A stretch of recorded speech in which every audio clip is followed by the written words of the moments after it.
రాజ్యసభ అభ్యర్థుల ఎంపికపై సీఎం జగన్ కసరత్తు చేస్తున్నారు. వైవి సుబ్బారెడ్డి, మేడా రఘునాథ్ రెడ్డి, గొల్ల బాబురావు పేర్లు పరిశీలనలో ఉన్నాయి. ఇద్దరు రెడ్డి సామాజిక వర్గం, ఓ ఎస్సీ నేతకు అవకాశం కల్పించాలని జగన్ భావిస్తున్నారు. ఇవాళ లేదా రేపు ప్రకటించే అవకాశం ఉంది. మరోవైపు ఎల్లుండి మధ్యాహ్నం అసెంబ్లీలో రాజ్యసభ ఎన్నికలపై మాక్ పోలింగ్ నిర్వహించనున్నారు.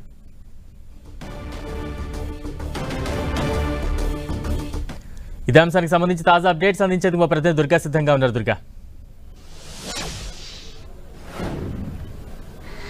బలరాం, రాజ్యసభ ఎన్నికలకు సంబంధించి వైఎస్ఆర్సీపీ సిద్ధమవుతుంది. ఇందులో భాగంగానే ఏదైతే 3 స్థానాలకు సంబంధించినటువంటి అభ్యర్థులను ఖరారు చేసే పనిలో సీఎం జగన్ ఉన్నారు. ప్రస్తుతం అసెంబ్లీ సమావేశాలు కూడా జరుగుతున్నటువంటి నేపథ్యంలో ఈ రాజ్యసభ స్థానాలకు సంబంధించి ఫైనల్ డెసిషన్ అయితే ఈ రోజు లేదంటే రేపు తీసుకునే అవకాశం కనిపిస్తుంది. అధికారికంగా ప్రకటించబోతున్నారు. ముఖ్యంగా రాజ్యసభ సభ్యులకు సంబంధించి వైవి సుబ్బారెడ్డి అలాగే గొల్లబాబు గతంలోనే ఇద్దరు పేర్లు కూడా ఖరారు చేశారు. అయితే మూడో వ్యక్తికి సంబంధించి కూడా మరొక రెడ్డి సామాజిక వర్గానికి సంబంధించినటువంటి నేతల్ని పరిశీలన చేస్తున్నారు. మేడా రఘునాథ్ రెడ్డి, ఈయన ప్రస్తుతం మేడా మల్లికార్జున రెడ్డి ఆయన బ్రదర్గా ప్రస్తుతం ఆయన ఉన్నారు. ఈయన కూడా రాజ్యసభ రేసులో ప్రస్తుతం అయితే ఉన్నారు. అయితే 3 పేర్లు కూడా దాదాపు ఖరారైనట్టుగా మనకి సమాచారం ఉంది. అధికారికంగా ఈ రోజు లేదంటే రేపు ప్రకటించబోతున్నారు. ఎందుకంటే 8వ తేదీన నోటిఫికేషన్ కూడా రాజ్యసభ ఎన్నికలకు సంబంధించి రాబోతుంది. కాబట్టి 8వ తేదీన మధ్యాహ్నం ఎమ్మెల్యేలతో మాక్ పోలింగ్ కూడా జరగబోతుంది. 8వ తేదీకు మధ్యాహ్నానికి అసెంబ్లీ సమావేశాలను పూర్తిగా క్లోజ్ చేసి 8వ తేదీ మధ్యాహ్నం నుంచి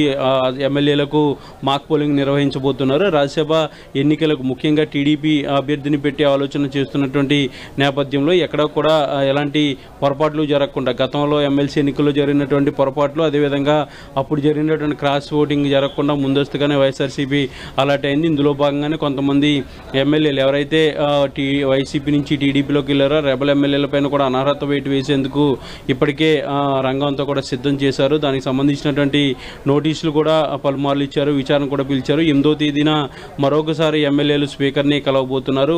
ప్రత్యక్షంగా వాళ్ళ వివరణ మరోసారి ఇవ్వబోతున్నారు. నిన్న ఆల్రెడీ గడువు పూర్తయిన నేపథ్యంలో రెబల్ ఎమ్మెల్యేలు ఆల్రెడీ లేఖలు కూడా స్పీకర్కి ఇవ్వడం జరిగింది. 8వ తేదీన అంటే ఎల్లుండ మరొకసారి స్పీకర్కు వ్యక్తిగతంగా హాజరు కాబోతున్నారు. అయితే రాజ్యసభ నోటిఫికేషన్ కూడా ఎల్లుండి రాబోతుంది. కాబట్టి ఈ లోపే రాజ్యసభ అభ్యర్థులను కూడా సీఎం జగన్ ఖరారు చేయబోతున్నారు.